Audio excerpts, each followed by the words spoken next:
Kumusta mga bata? Welcome sa ating mathematics class. Ngayon ay pag-aaralan naman natin ang Week 2 lesson. Finding the common factors and multiples, GCF and LCM.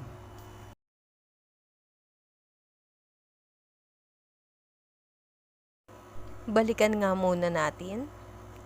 How do we find factors and multiples of a given number?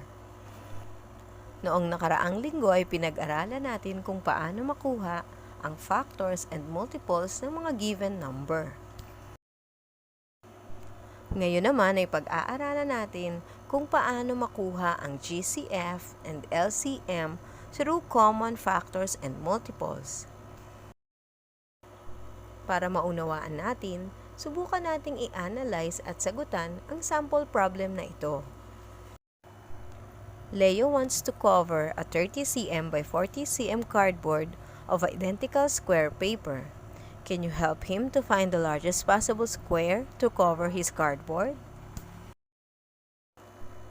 Observe how the idea of common factor and greatest common factor will help us solve the problem. Paano nga ba natin malalaman ang common factors at ang greatest common factor? May iba't ibang paraan kung paano natin makukuha ang GCF o ang greatest common factor ng isang given number.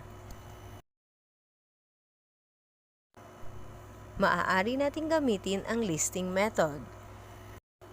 Isusulat natin kung ano-ano ang mga factors ng given numbers. Halimbawa, 30 and 40. Pagkatapos ay hanapin natin ang magkakatulad na factors o ang common factors. Kung anong common factor ang pinakamalaki, yun na ang ating GCF o ang greatest common factor.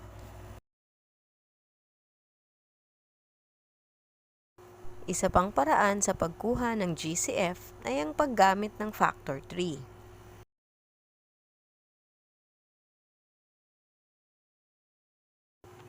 Prime factorization ng 30 ay 2 times 3 times 5.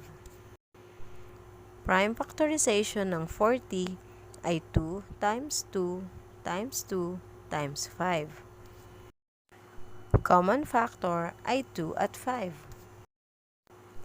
2 times 5 is 10, kaya ang GCF ay 10. Ang ikatlong paraan ay ang paggamit ng continuous division. I-divide ang given number sa common factors nila na prime number. Kung mapapansin natin, ang 4 at 3 ay wala ng common factor except 1. Ibig sabihin, maaari na tayong tumigil dito. I-multiply natin ang mga nakuhang prime numbers. 2 times 5 is 10. Kaya ang GCF natin ay 10. Ngayon naman ay pag-aralan natin kung paano kinukuha ang LCM o ang least common multiples. Una ay ang listing method. Ilista o isulat ang mga multiples ng given numbers.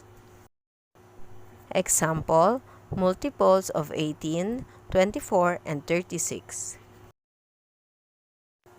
Pagkatapos ay hanapin ang common multiples, tulad ng 72 and 144. Kung ano ang pinakamaliit na value sa mga multiples na ito, ay yun na ang LCM o least common multiple.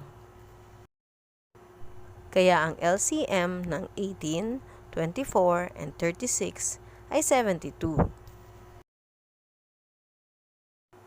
Tulad ng sa GCF, sa pagkuha ng LCM ay maaari ding gamitin ang factor 3 at continuous division. Tandaan lang natin na ang pinakamaliit na common multiples ay siya ring LCM o least common multiple. Nakuha nyo ba mga bata? Magaling! Ngayon ay maaari na nating sagutan ang mga learning tasks sa module natin.